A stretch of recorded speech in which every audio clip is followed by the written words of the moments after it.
نحمده ونستعينه ونستغفره ونعوذ بالله من شرور أنفسنا ومن سيئات أعمالنا من يهده الله فلا مضل له ومن يضلل فلا هادي له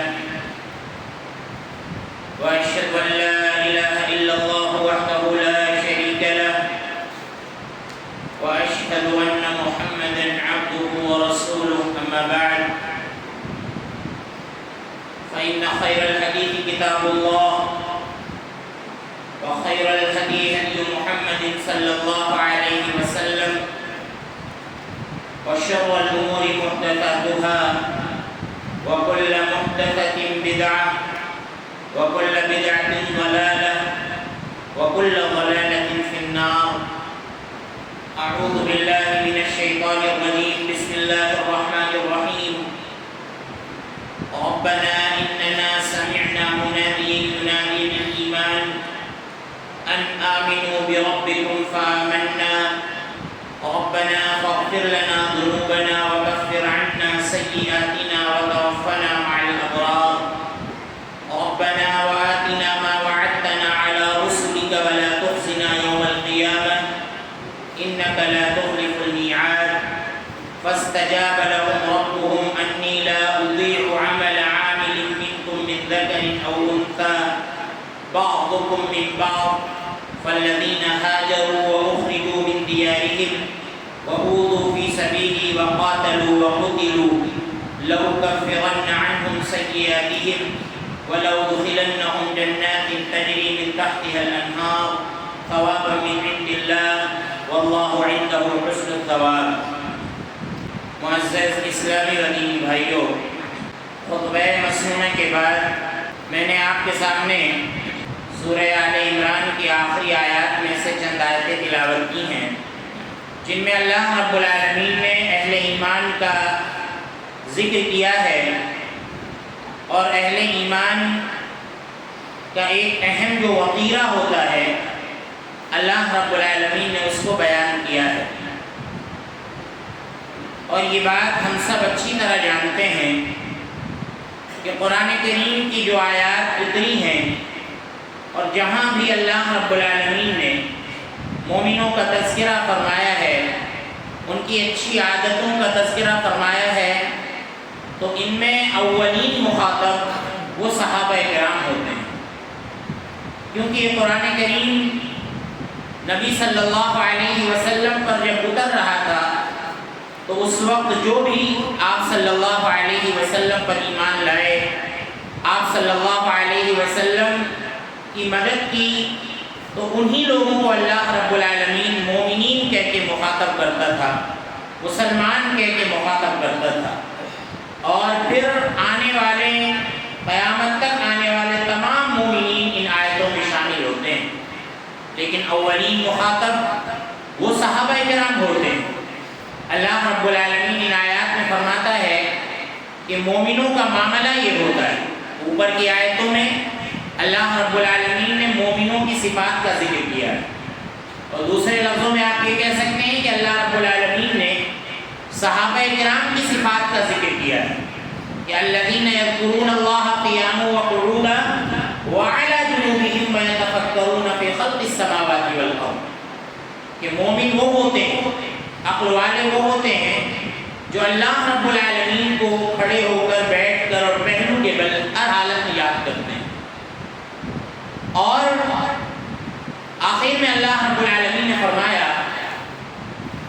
وعلی جنوبہم یتفکرون فی خلق السماوات والارض. یہ مومن وہ لوگ ہوتے ہیں جو آسمان و زمین کی تخلیق میں غور و فکر کرتے ہیں، اور غور و فکر کرنے کے بعد کہتے ہیں ربنا ما خلقت ھذا باطلا. اے اللہ، تو نے یہ عظیم کائنات، تو نے یہ رات و دن، اور تو نے اتنا بلند آسمان اور یہ جو پوری زمین کو تو نے سجایا ہے، اے اللہ اس کو تو نے بیکار پیدا نہیں کیا. سبحانک فقنا عذاب النار. اے اللہ، تو کسی چیز کو بے مقصد پیدا کرے، بلا وجہ پیدا کرے، کوئی اس کا مقصد نہ ہو. اے اللہ تو اس بات سے پاک ہے. فقنا عذاب النار. اے اللہ ہمیں جہنم کی آگ سے بچائے. اللہ نے فرمایا کہ جو مومنین ہیں، یہ جو صحابہ کرام ہیں، یہ پھر یہ کہتے ہیں ربنا، اے ہمارے اننا سمعنا منادی ینادی للایمان، ہم نے سنا کہ ایک منادی ایمان کی آواز لگا رہا ہے، یعنی نبی صلی اللہ علیہ وسلم کو ہم نے سنا کہ وہ ایمان لانے کے لیے کہہ رہے ہیں، ان آمنوا بربکم فآمنا، وہ کہہ رہے ہیں کہ اپنے رب پر ایمان لے آؤ، فآمنا، اے اللہ ہم لوگ ایمان لے آئے، نبی کے کہنے پر، تیرے نبی کی دعوت پر اور تیرے قرآن کی دعوت پر، اے اللہ ہم لوگ ایمان لے آئے، ربنا فاغفر لنا ذنوبنا وکفر عنا سیئاتنا، اے اللہ ایمان لانے کی بدولت تو ہمارے گناہوں کو معاف کر، وکفر عنا سیئاتنا، اور ہم سے ہماری خطاؤں کو مٹا دے، اور وتوفنا مع الابرار، اور اے اللہ ہمیں جب تو اٹھا تو نیک لوگوں کے ساتھ اٹھا، جو تیرے نیک بندے ہیں، تیرے جو عبادت گزار بندے ہیں، اے اللہ تو ان کے ساتھ ہمیں اٹھا، ربنا وآتنا ما وعدتنا علی رسلک ولا تخزنا یوم القیامہ، اے اللہ ہمیں وہ ساری نعمتیں عطا فرما جن کا تو نے اپنے رسول کی زبانوں سے وعدہ کیا، اے اللہ ولا تخزنا یوم القیامہ، اے اللہ قیامت کے دن ہمیں رسوا نہ کرنا، انک لا تخلف المیعاد، بے شک اے اللہ کی وعدہ خلافی نہیں کرتا۔ اللہ تعالیٰ نے آگے کہا کہ جو اللہ کے اتنے برگزیدہ بندے ہوتے ہیں، جو اللہ رب العالمین کو اس طرح سے یاد کرتے ہیں، جو اللہ رب العالمین کو اس طرح سے پکارتے ہیں، اللہ رب العالمین نے فرمایا فاستجاب لهم ربهم، اللہ رب العالمین نے ایسے بندوں کی پکار کو سن لیا، ایسے لوگوں کی پکار سن لی، اور اللہ نے کس انداز سے سنا کہ انی لا اضیع عمل عامل منکم من ذکر او انثی، کہ اگر تم میں سے کوئی بھی عمل کرنے والا ہے، چاہے وہ مرد ہو چاہے عورت، میں اس کے عمل کو کبھی بھی ضائع نہیں کروں، میں اس کے عمل کو کبھی بھی ضائع نہیں کروں۔ اللہ رب العالمین نے مرد اور عورت کا الگ الگ ذکر کیا، آپ دیکھیں قرآن کریم میں اللہ رب العالمین کا یہ انداز ہے کہ جہاں پر اللہ رب العالمین مردوں کو خطاب کرے تو ان آیتوں میں عام طور سے عورتیں بھی داخل ہوتی ہیں۔ اللہ رب العالمین یا ایھا الذین آمنوا کہے تو آمنوا حالانکہ مذکر کا صیغہ ہے، لیکن اس میں عورتیں بھی داخل ہیں، ایمان لانے والی عورتیں بھی شامل ہوتی ہیں، لیکن کئی ایک مقامات قرآن کریم میں ایسے ہیں کہ جہاں پر اجر کی بات آئی ہے، ثواب کی بات آئی ہے، تو اللہ رب العالمین نے مردوں کے شانہ بشانہ عورتوں کا تذکرہ الگ سے کیا ہے کہ اگر کوئی ایمان لانے والی عورت ہے، کوئی بھی ایمان لانے والی عورت ہے، اور بالخصوص جیسا کہ میں نے کہا کہ ان آیتوں سے مراد صحابہ کرام ہیں، صحابہ کرام اولین مخاطب ہیں، تو صحابہ کرام کی بیویوں میں سے، ان کی بیٹیوں میں سے اور ان کی عورتوں میں سے اگر کوئی ایمان لاتا ہے اور وہ نیک عمل کرتا ہے اور وہ اس طرح کی مومنوں والی صدائیں لگاتی ہے وہ عورت، تو اللہ رب العالمین فرماتا ہے کہ انی لا اضیع عمل عامل منکم من ذکر او انثی، کہ ہم کسی بھی عمل کرنے والے کے عمل کو ہم ضائع نہیں کریں گے، چاہے وہ مرد ہو چاہے عورت۔ اللہ رب العالمین فرماتا ہے بعضکم من بعض، تم میں سے بعض سے ہیں، یعنی سب ایک دوسرے سے ہو، ایک دوسرے کے مددگار ہو، ایک دوسرے کا تعاون کرتے ہو، بھلائی میں ایک دوسرے کی مدد کرتے ہو۔ آگے اللہ رب العالمین نے جو باتیں ذکر فرمائی ہیں، اللہ رب العالمین فرماتا ہے فالذین ہاجروا واخرجوا من دیارہم، تو وہ لوگ جنہوں نے ہجرت کی، واخرجوا من دیارہم، اور جو اپنے گھروں سے نکالے گئے، واوذوا فی سبیلی، اور جنہیں میرے راستے میں، اللہ رب العالمین کہہ رہا ہے جنہیں میرے راستے میں ستایا گیا، تکلیفیں دی گئی، پریشان کیا گیا، وقاتلوا وقتلوا، اور جنہوں نے اللہ رب العالمین کے راستے میں جہاد میں حصہ لیا، وقتلوا، اور قتل کیے گئے، مارے گئے، شہید کیے گئے، اللہ رب العالمین فرماتا ہے لَأُكَفِّرَنَّ عَنْهُمْ سَيِّئَاتِهِمْ، ایسے لوگوں کے گناہوں کو، ایسے لوگوں کی خطاؤں کو ہم مٹا دیں گے، وَلَأُدْخِلَنَّهُمْ جَنَّاتٍ تَجْرِي مِن تَحْتِهَا الْأَنْهَارُ، اور ان کو ایسی جنتوں میں داخل کریں گے کہ جن کے نیچے سے نہریں جاری ہوں گی، ثوابا من عند اللہ، یا اللہ رب العالمین کی طرف سے ثواب ہوگا، واللہ عنده حسن الثواب، اور اللہ رب العالمین کے پاس بہت ہی اچھا بدلہ ہے، بہت ہی اچھا ثواب ہے۔ آپ دیکھیں اللہ رب العالمین نے یہاں پر صحابہ کرام کا تذکرہ فرمایا ہے۔ صحابہ کرام جس دور میں تھے، یقیناً وہ دور ترقی کے اعتبار سے بڑا پچھڑا ہوا دور تھا، اس دور میں صحابہ کرام اللہ رب العالمین کے علم کو لے کر اٹھے، اللہ رب العالمین کے جھنڈے کو انہوں نے بلند کیا، اعلان کلمت اللہ کے لیے انہوں نے جہاد کیا، اور ضرورت پڑی تو اپنا محبوب وطن مکہ چھوڑا اور مکہ چھوڑ کر مدینہ آئے۔ اور اس سے پہلے جب اللہ کے نبی صلی اللہ علیہ وسلم کی اجازت ہوئی تو صحابہ کرام نے ایک ہجرت حبشہ کی طرف کی، جو ہجرت بڑا معنی رکھتی ہے۔ آپ دیکھیں اللہ رب العالمین نے یہاں پر مہاجرین کا ذکر کیا، یہ حکم قیامت تک باقی رہے گا، ہجرت قیامت تک باقی رہے گی، قیامت تک جو لوگ ہجرت کریں گے اللہ رب العالمین کے لیے وہ لوگ اس میں داخل ہیں۔ لیکن اللہ رب العالمین نے بالخصوص یہاں پر صحابہ اکرام کی ہجرتوں کا ذکر کیا ہے کہ صحابہ اکرام اتنے دیگر باز تھے، صحابہ اکرام کا حوصلہ اتنا بلند تھا اور صحابہ اکرام کا ایمان اتنا بلند تھا کہ وہ جو دور بہت ترقی یافتہ نہیں تھا، جہاں پر سواریاں نہیں تھیں اور جہاں پر چلنے کے لیے صحیح سے راستہ نہیں تھا، زمینیں صحیح نہیں تھیں، راستے صحیح نہیں تھے، اس دور میں صحابہ کرام نے اپنا وطن چھوڑا اور ہجرت کے جو مسائل لوگ برداشت کرتے ہیں ان مسائل میں صحابہ کرام پیش رہے، سنگلاخ زمینوں پر چلے، اپنا وطن انہوں نے چھوڑا اور ان کو اپنا وطن چھوڑنے کا بڑا افسوس تھا، جیسا کہ خود اللہ کے نبی صلی اللہ علیہ وسلم نے ہجرت کے موقع پر کعبے کو مخاطب ہو کر کہا تھا کہ اے کعبہ، اے مکہ، تو دنیا کی سب سے افضل ترین زمین ہے اور مجھے اس سے بڑی محبت ہے، لیکن اگر اللہ رب العالمین کا حکم نہ ہوتا اور یہاں کے لوگ ہمیں نکلنے پر مجبور نہ کرتے تو میں دنیا کی سب سے افضل زمین اور دنیا کا سب سے افضل ترین گھر یعنی تجھے میں چھوڑ کر کبھی بھی یہاں سے نہ جاتا، لیکن میں جانے پر مجبور ہو رہا ہوں۔ اللہ کے نبی صلی اللہ علیہ وسلم نے ہجرت کی، اللہ کے نبی صلی اللہ علیہ وسلم مکہ سے مدینہ آئے، اس کے بعد نہ جانے کتنے صحابہ کرام مکہ سے مدینہ آئے اور نہ جانے انہوں نے کتنی صعوبتیں، کتنی مشکلات برداشت کی۔ ایسے صحابہ کرام ہیں جنہوں نے اپنا سب کچھ قربان کیا، اپنے بال بچوں کو قربان کیا، اپنی جائیدادوں کو قربان کیا، اپنی زمینوں کو قربان کیا اور کنگال ہو کر مدینے کے اندر آئے تھے۔ عبد الرحمن بن عوف رضی اللہ عنہ جیسے صحابی آ کر اللہ کے نبی صلی اللہ علیہ وسلم سے کہتے ہیں، اے اللہ کے نبی صلی اللہ علیہ وسلم، میرے پاس تو کچھ نہیں بچا ہے، میں مکے سے کچھ نہیں لے کر آیا ہوں،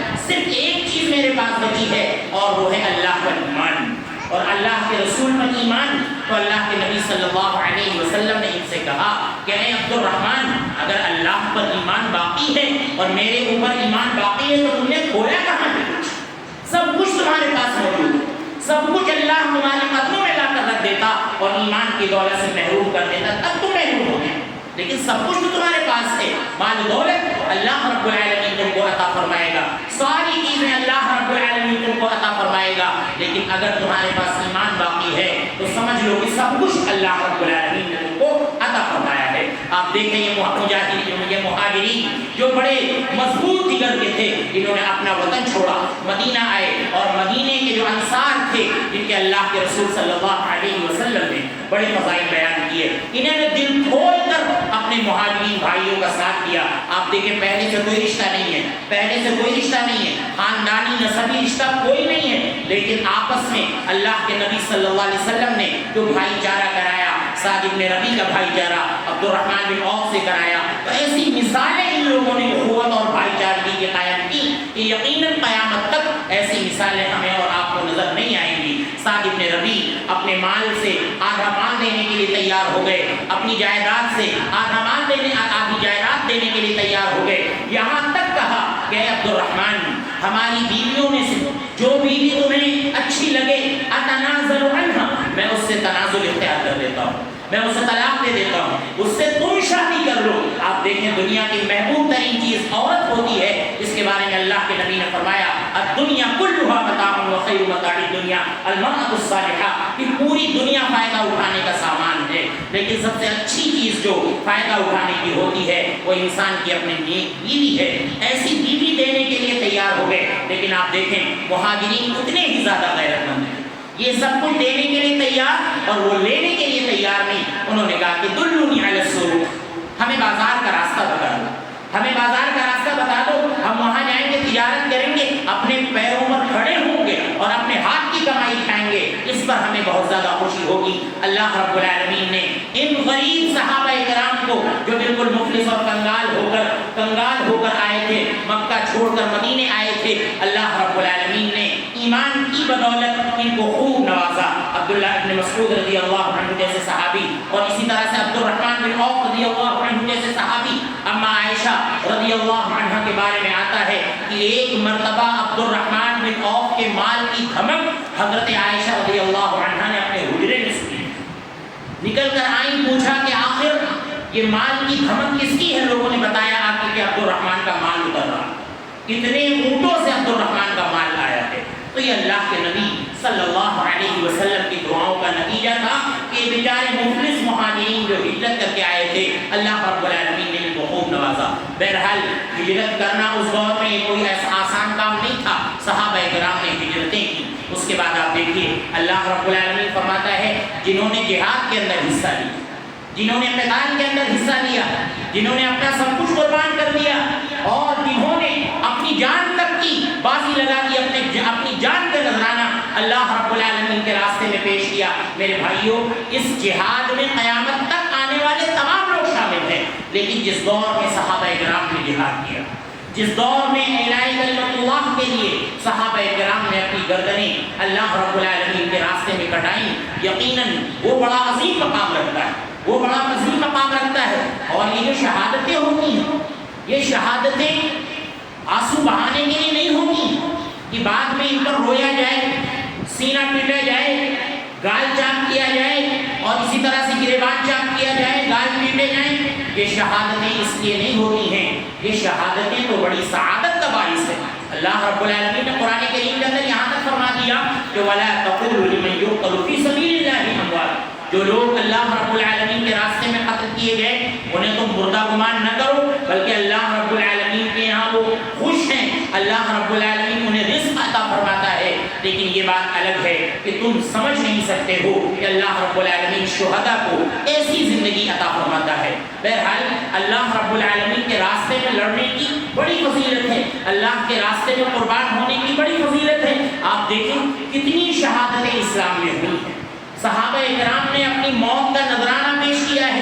آخرکار ہم کس شہادت پر روئیں گے؟ ہمیں اگر رونا ہے تو ہم سمیہ کی موت پر روئیں، سمیہ کی شہادت پر روئیں۔ اگر ہمیں رونا ہے تو ہم یاسر کی شہادت پر روئیں۔ آخر ہم رو کر کیا کریں گے؟ ان شہادتوں کا بھی تو آخر ذکر ہونا چاہیے کہ حضرت سمیہ رضی اللہ عنہ کن حالات میں انہوں نے اپنی جان اللہ رب العالمین کے حوالے کی۔ یقیناً آپ دیکھیں کہ اللہ کے نبی صلی اللہ علیہ وسلم نے جب ان کو دیکھا تھا تو آپ صلی اللہ علیہ وسلم کا سینہ بالکل پگھل گیا۔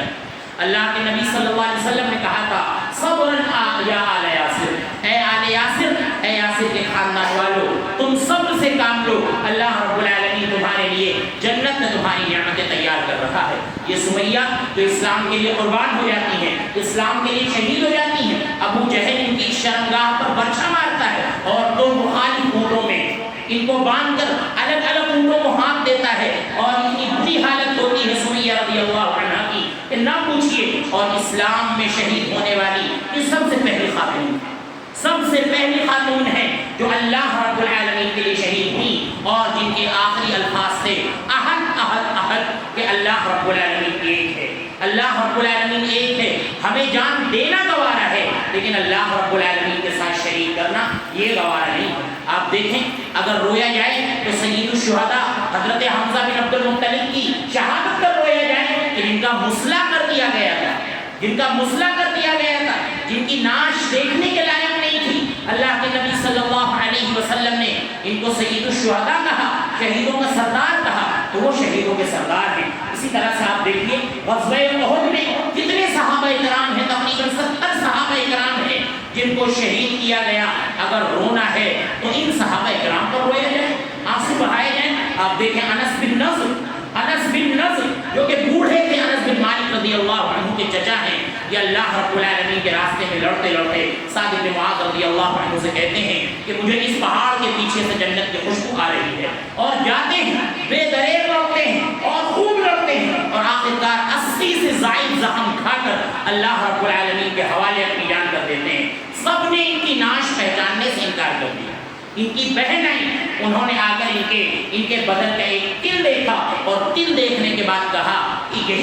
یہی ہمارے بھائی ہیں، یہ ہمارے بھائی ہیں۔ تو اس طرح کی شہادتیں ہوئی ہیں۔ آپ دیکھیں کیسی کیسی شہادتیں ہیں، آخر کن کن شہادتوں پر رویا جائے اور کن کن شہادتوں پر آنسو بہایا جائے، کہ اتنی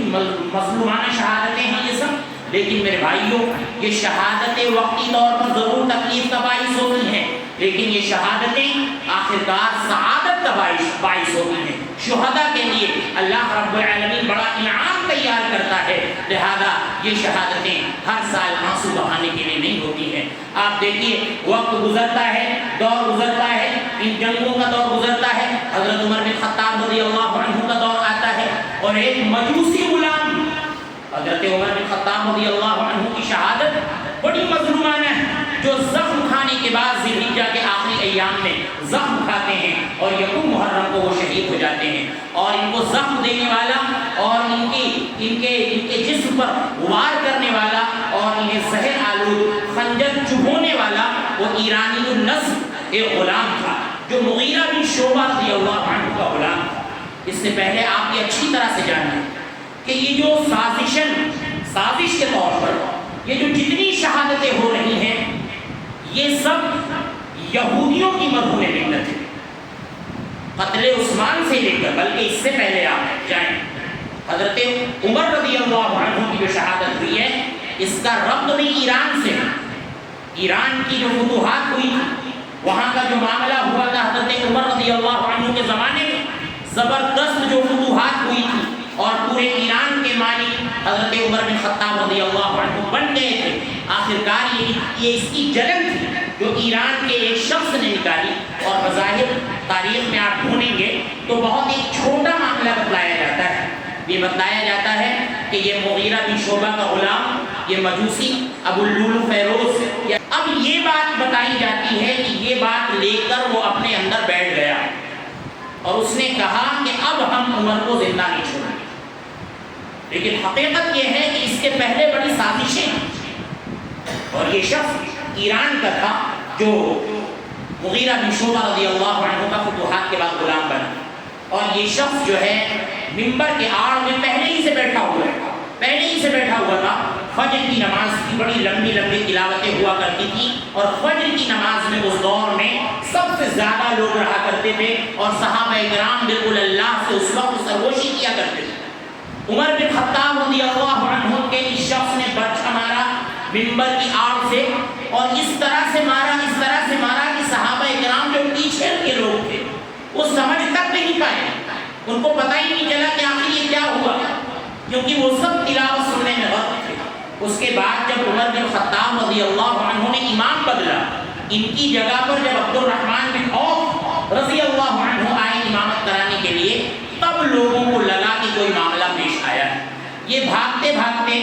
جب صفوں کے بیچ سے گیا تو ذکر ملتا ہے کہ اس نے اپنے آپ کو خود سے مار لیا، اور عمر بن خطاب رضی اللہ عنہ کے علاوہ اس نے کئی لوگوں کو اور بھی مارا تھا، اور اس کے بعد اس نے اپنے آپ کو مار لیا۔ یہ جان رہا تھا کہ اب ہم بچیں گے نہیں، اور ہمارا جو مشن تھا، ہمارا جو کام تھا حضرت عمر کو مارنا، وہ ہم نے کر لیا ہے، لہذا یہ شخص جو ہے اپنے آپ کو مار لیتا ہے۔ جب امام بدلا جاتا ہے تب پتہ چلتا ہے کہ یہ عمر بن خطاب رضی اللہ عنہ کے ساتھ کچھ ہوا ہے، اور اتنا زبردست یہ زہر آلود خنجر تھا کہ ان کا پیٹ اس نے بالکل چیر دیا تھا، اور ناف تک کا حصہ بالکل پھٹ گیا تھا۔ ذکر ملتا ہے تاریخوں میں کہ بیماری کی حالت میں اگر ان کے منہ میں دودھ ڈالا جاتا تو پیٹ سے نکل کر باہر ہو جاتا، براہ راست پیٹ سے نکل کر باہر ہو جاتا۔ آخرکار تڑپ کر حضرت عمر بن خطاب رضی اللہ عنہ یکم محرم کو شہید ہو جاتے ہیں۔ آخر ذکر ہو محرم میں تو حضرت عمر کی شہادت کا بھی ذکر ہو، ان پر بھی آنسو بہائے جائیں، ان پر بھی رویا جائے۔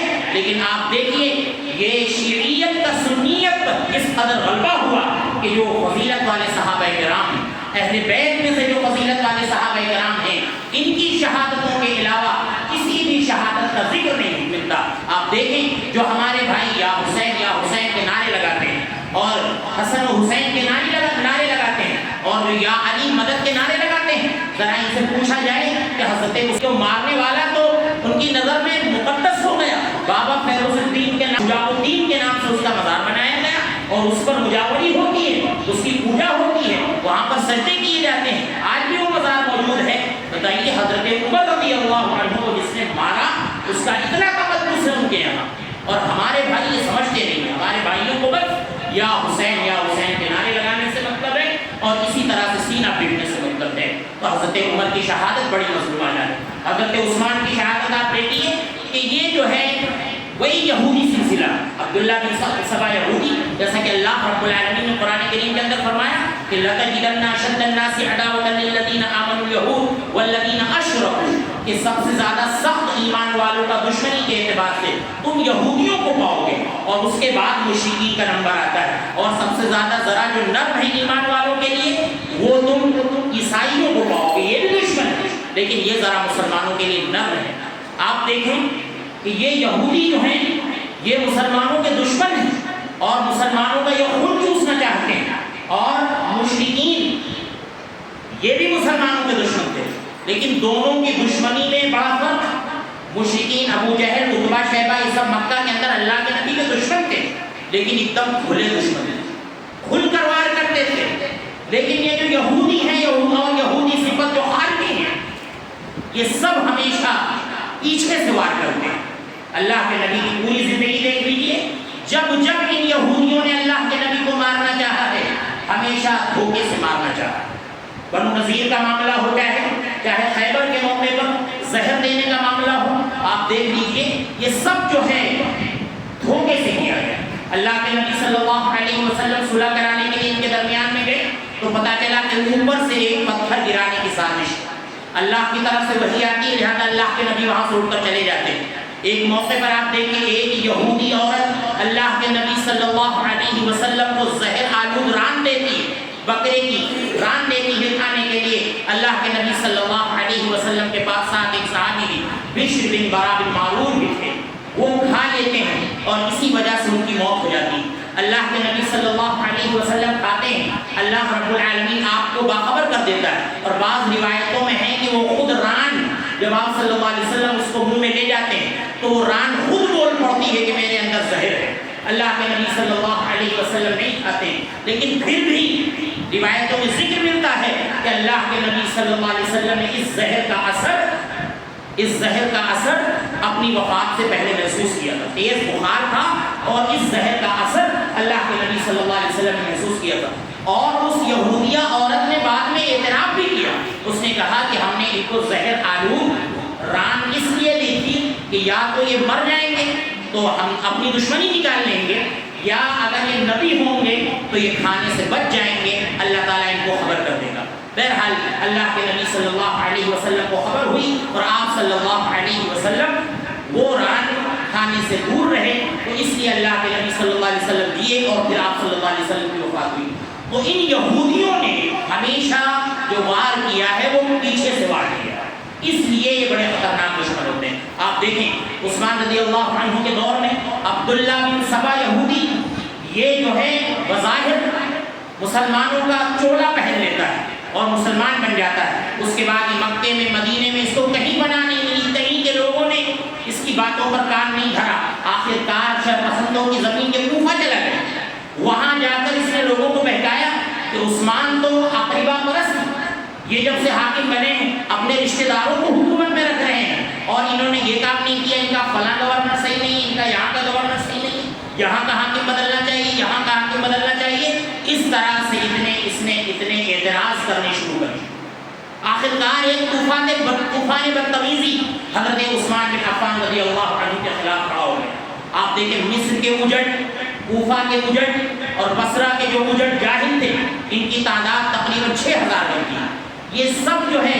مدینے کے اندر آ گئے تھے اور یہ سب حج کے بہانے سے آئے تھے، اور مدینہ صحابہ کرام سے بالکل خالی ہو چکا تھا، چند صحابہ کرام، بہت ہی کم صحابہ کرام تھے جو حضرت عثمان بن عفان رضی اللہ عنہ کی حفاظت کر رہے تھے، رکھوالی کر رہے تھے، سب کے سب جو ہے حج کے لیے جا چکے تھے، بڑے بڑے صحابہ کرام حج کے لیے جا چکے تھے۔ اب جو ہے یہ صحابہ کرام حضرت عثمان بن عفان رضی اللہ عنہ کی رکھوالی کر رہے تھے، آخرکار یہ بلوائی غالب آ گئے، حضرت عثمان کو خطرہ محسوس ہوا تو صحابہ کرام جو تھے انہوں نے کہا کہ اگر آپ کہیں تو ہم باہر سے فوج بلا لیں۔ حضرت عثمان رضی اللہ عنہ نے کہا کہ ہم نہیں چاہتے کہ مدینے کے اندر قتل و خوریزی، ہم تنہا موت کو گوارا کر لیں گے، ہم مرنا شہادت کو ہم گوارا کر لیں گے، لیکن مدینے کے اندر قتل و خوریزی ہو، بقیہ صحابہ کرام مارے جائیں، یہ ہم گوارا نہیں کریں گے۔ لہذا آپ دیکھیں کے گھر پر چڑھ کر حملہ کیا اور مالی لشکر، خاص طور سے جس کا نام آتا ہے بشر بن کنانہ اور مالی لشکر، اور اس طرح سے کچھ لوگوں نے مل کر حضرت عثمان بن عفان رضی اللہ عنہ کو بڑے ہی مظلومانہ طریقے سے شہید کر دیا۔ اس وقت ان کی جو بیوی تھی وہ نائلہ تھی۔ روزانہ آپ سمجھ لیجیے حضرت عثمان روزے سے رہتے تھے، بھوکے پیاسے رہتے تھے۔ جو کنواں انہوں نے مسلمانوں کے لیے وقف کیا تھا وہی کنواں کا پانی ان کے اوپر بند کر دیا گیا، اور نہ جانے کتنے مظلومانہ طریقے سے ان کو شہید کیا گیا 18 ذی الحجہ کو، اور اس کے بعد محرم آتا ہے۔ کبھی ہم حضرت عثمان کی شہادت کا ذکر سنتے ہیں، جن کے فضائل کا ذکر آپ کے سامنے ہو چکا ہے۔ یہ ذوالنورین ہیں، دو صحابہ اجر، دو اللہ کے نبی صلی اللہ علیہ وسلم کی دو بیٹیوں کے شوہر ہیں، اور اسی طرح سے اللہ کے نبی صلی اللہ علیہ وسلم کی زبان سے ان کے بڑے فضائل ہیں، میں آپ کے سامنے بیان کر چکا ہوں۔ لہذا اگر رونا پیٹنا ہے تو حضرت عثمان کی شہادت کا ذکر کرو، رو پیٹو، لیکن ایسا نہیں ہوگا کیونکہ حضرت عثمان بنو امیہ میں سے ہیں، اور یہ جو ہے بنو امیہ کو اپنا دشمن مانتے ہیں، حالانکہ بنو امیہ کی بڑی قربانیاں ہیں اور اسلام پر بڑے احسانات ہیں، تو اتنی مظلومانہ یہ سب شہادتیں ہیں۔ لیکن میرے بھائیوں، ان شہادتوں کا ذکر ہمارے سامنے نہیں کیا جاتا ہے، تو صحابہ کرام کے ساتھ شہادتوں کے ذکر میں ناانصافی کی جاتی ہے، اور انشاءاللہ جو بقیہ شہادتیں بچ رہی ہیں، حضرت علی رضی اللہ عنہ کو مارنا عبد الرحمن بن ملجم نے مارا، اور اسی طرح سے حسن رضی اللہ عنہ کا جو معاملہ تھا، اور پھر حسین رضی اللہ عنہ کو جو کربلا کے اندر مظلومانہ طریقے سے شہید کیا گیا۔ انشاءاللہ صحابہ کرام کے موضوع پر جو آخری خطبہ ہوگا ہمارا انشاءاللہ آئندہ ہفتے ہوگا۔ اللہ رب العزت ہمیں ان باتوں کو سمجھنے کی اور ان پر عمل کرنے کی توفیق عطا فرمائے۔ اللہ رب العالمین ہمیں صحابہ کرام کی عظمت کو سمجھ کر، ان کی قربانیوں کو سامنے رکھ کر ان سے محبت کرنے کی توفیق عطا فرمائے۔ اللہ رب العالمین ہمیں صحابہ کرام کے منہج کے مطابق قرآن و سنت پر چلنے کی توفیق عطا فرمائے۔ اللہ جن بھائیوں نے دعا کی گزارش کی ہے ان کی تمام جائز تمناؤں کو قبول فرما، اگر وہ بیمار ہیں تو انہیں شفائے کاملہ عاجلہ عطا فرما، جن بھائیوں نے دعا کی گزارش نہیں کی ہے ان کی بھی تمام جائز تمناؤں کو قبول فرما، اگر وہ بیمار ہیں تو انہیں شفائے کاملہ عاجلہ عطا فرما۔ بھائی چھوٹے میاں جو اس مسجد کے مصلی ہیں، انہوں نے گزارش کی ہے، ان کی بھانجی بہت سیریس حالت میں ہیں، بہت بیمار ہیں، کئی چیزیں جس کے اندر کی خراب ہو چکی ہیں، آپ دعا کریں اللہ رب العالمین کی بھانجی کی اس بیماری کو ان کے گناہوں کا کفارہ بنائے اور شفائے کاملہ عاجلہ عطا فرمائے۔ عبداللہ بھائی کے لیے بھی آپ لوگ دعا کریں، اللہ رب العزت ان کی بیماری کو بھی ٹھیک کرے اور انہیں مکمل شفائے کاملہ عاجلہ عطا فرمائے اور ان کی بیماری کو ان کے گناہوں کا کفارہ بنائے۔ اللہ کو ہم پر باران رحمت کا نزول فرما، اللہ رحمت کی بارش کا نزول فرما، اللہ تمام مسلمان عالم کی مدد فرما، اللہ جب تک ہم اس دنیا میں رکھ ایمان کی حالت میں رکھ، جب ہمارا خاتمہ